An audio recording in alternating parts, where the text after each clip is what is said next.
Assalamu alaikum students. It is lecture number 4 of history and today I'm going to discuss chapter number 1 of history and its topic is Mughal Empire, the foundation. So let's see its content first. Okay, इसमें first जो topic है वो Zahiruddin Babur है और second one is battle with Rajput and Afghans. Babar का जो first वाला topic है वो तो हम discuss कर चुके हुए हैं.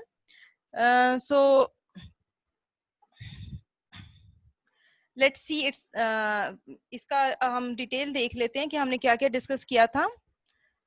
In my previous lecture I have discussed the first topic which was about Babur's early life, education, practical life and then his failure in Central Asia, and I also had given a short description about his control in Kabul and Kandahar.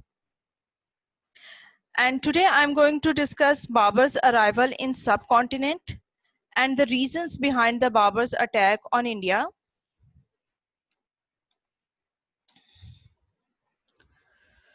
And we will also discuss about his wars with Rajputs and Afghans. So let's start with the reasons of Babur's attack on India. As you know, Babar एक ज़हीन और तजर्बाकार बादशाह था, इसलिए उसने पहली ही मर्तबा में हिंदुस्तान पर कोई बड़ा हमला नहीं किया. और ये बात मैंने आपको प्रीवियस लेक्चर में भी बताई थी कि बाबर ने स्टार्ट में हिंदुस्तान पर कई छोटे छोटे अटैक्स किए थे ताकि वो इंडिया के अंदरूनी हालात को चेक कर सके. और ये अटैक्स बाबर ने 1516 से ऑनवर्ड 1524 तक मुख्तलिफ औकात में वो करता रहा था. अब इन रीजंस को हम वन बाय वन डिस्कस करते हैं. So first reason is for getting awareness about the geographical and political conditions of subcontinent.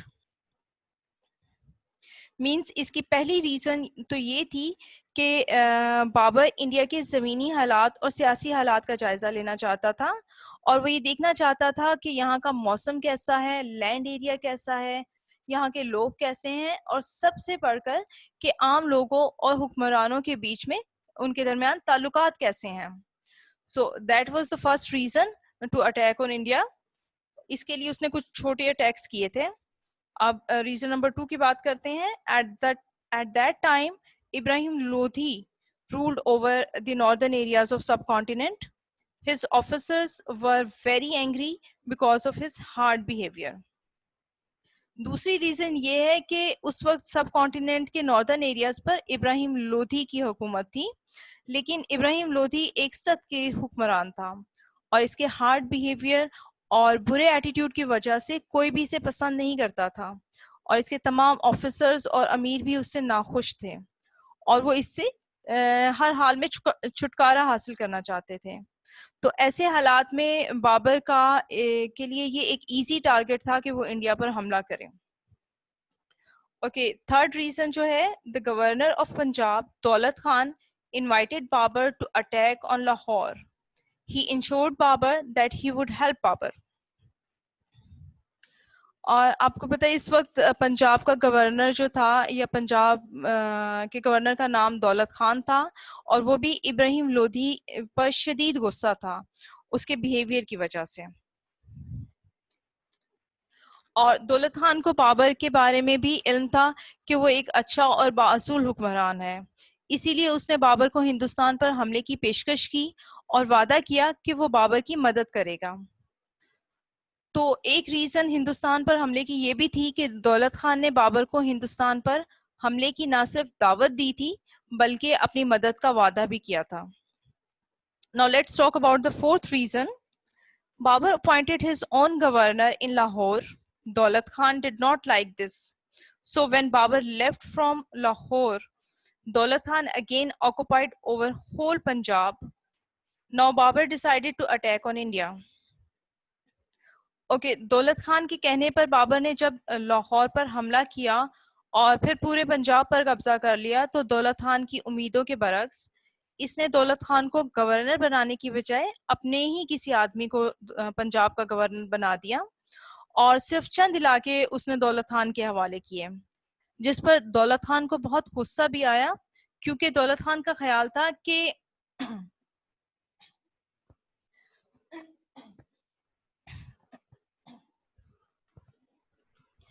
Babar भी हिंदुस्तान पर कब्जा करने के बाद इसी को गवर्नर बनाएगा, और इस तरह दौलत खान को इब्राहिम लोधी से भी निजात मिल जाएगी और पूरा पंजाब भी उसके हाथ आ जाएगा।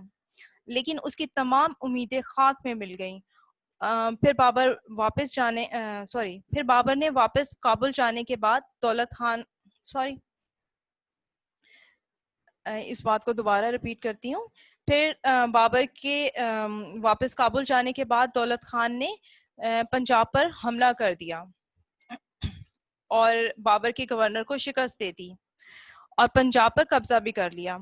अब बाबर ने जब ये तमाम सिचुएशन देखी तो इसने हिंदुस्तान पर एक बड़ा हमला करने का फैसला कर लिया और पूरे हिंदुस्तान पर कब्जे की मंसूबाबंदी भी करना शुरू कर दी। ओके, ये तो थी फोर्थ रीजन। अब बात करते हैं फिफ्थ वाली रीजन की। Due to Babur's good and kind nature, the officers of Ibrahim Lodhi decided to help Babur. They offered their help in attack on India. Okay, अब जब बाबर ने पूरे हिंदुस्तान पर हमले की तैयारी की तो इब्राहिम लोधी के बहुत से अमीर और ऑफिसर्स जो इससे नाखुश थे, उन्होंने बाबर को अपनी मुकम्मल हिमायत और मदद का यकीन दिला दिया और इस तरह बाबर के लिए इंडिया के ऊपर अटैक करना और भी ज्यादा आसान हो गया। सो ये तो था बाबर का होमवर्क जो उसने किया था इंडिया पर अटैक करने के लिए, और यही रीजंस थी। अब बात करते हैं हम नेक्स्ट टॉपिक की। Now let's talk about battle with Rajputs and Afghans. तो इसका बैकग्राउंड देख लेते हैं पहले। Ruler of Mewar Rana Sanga forced Babur to attack on subcontinent. He thought that Babur would return after his attack like Amir Taimur had done. He was planning to establish in his own Rajput state, take advantage of this situation, but Babur decided to take a permanent residence in India. Rana Sanga became upset and decided to expel Babur from India.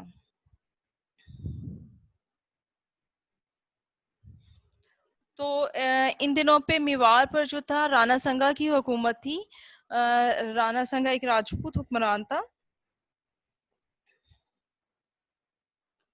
उसने भी बाकी local leaders की तरह बाबर को हिंदुस्तान पर हमले की अपनी तरफ से हमले और अपनी तरफ से पूरी मुकम्मल मदद की यकीन दिलाया था, और उसने ये ऑफर की थी बाबर को कि वो अगर इंडिया पर अटैक करता है तो वो उसकी मुकम्मल मदद करेगा, क्योंकि उसका ख्याल था कि बाबर भी अपने आबाउजाद की तरह, जैसे कि अमीर तैमूर था, उसकी तरह हिंदुस्तान पर हमला करेगा और लूट मार करके वापस चला जाएगा। मगर इस मर्तबा बाबर का जो इरादा था वो हिंदुस्तान पर मुस्तकिल कयाम का था।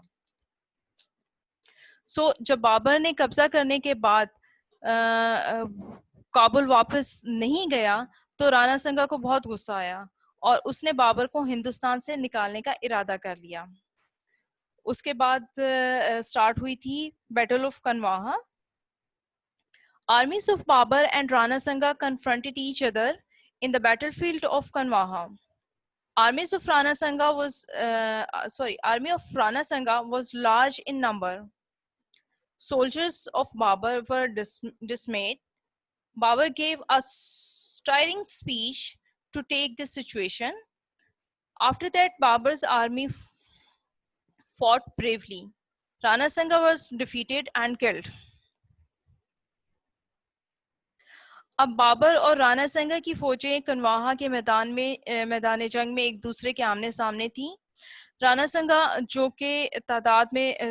की फौज जो कि तादाद में बाबर की फौज से कहीं ज्यादा थी, और यही देखकर बाबर की फौज डर गई और इनके हौसले जो हैं वो पस्त हो गए, ये कम हो गए। उस वक्त बाबर ने अपनी फौज के सामने एक वलवला अंगेज और पुरजोश तकरीर की और अपनी फौज का हौसला बढ़ाया। यही वजह थी कि बाबर की फौज बहुत बहादुरी से लड़ी और उसने राणा संगा की आर्मी को शिकस्त दे दी। इस जंग में राणा संगा भी कत्ल हो गया। सो ये तो थे हालात जंग कनवाहा के. Now let's talk about victory of चंद्री. In Chandri, General of Rana Sanga was planning to fight Babur beside the castle. Both sides fought violently, but Babur came out victorious. चंद्री के मकाम पर राणा संगा के एक जनरल ने अपनी फौज को तैयार किया और जंग की प्लानिंग की. बाबर ने उनके सबसे बड़े किले को जो है उसका मुहासरा कर लिया और इसके बाद दोनों फौजें बड़ी बहादुरी से आपस में लड़ी, लेकिन आखिरकार बाबर को फतह हुई. Okay, that was the end of our today's topic. अब बात करते हैं होमवर्क की. तो इस टॉपिक से रिलेटेड 2 क्वेश्चंस हैं आपके नोट्स के अंदर. Long question number 1 and 2, and you have to write and learn long question number 1 and 2 of chapter number 1 of history. Allah Hafiz.